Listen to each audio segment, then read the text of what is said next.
Top 6 answers are on the board. Kadalasan, kung single ang isang tao, napupunta ang halos lahat ng sweldo niya saan o kanino? Jay. Sa asawa. Single nga eh, single.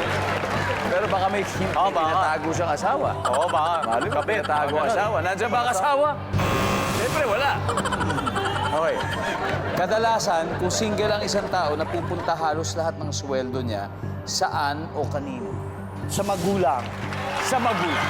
Survey says, Nice. Okay? Carlo, pass or play? Play. Let's go play this third round. Sasha, single ka ba? Single po. oh ito, eksakto sa'yo. Kadalasan, nangyayari katulad mo. Napupunta ang halos lahat ng sweldo mo saan o kanino? Renta. Para Pupunta sa renta. Survey says, Oopsie.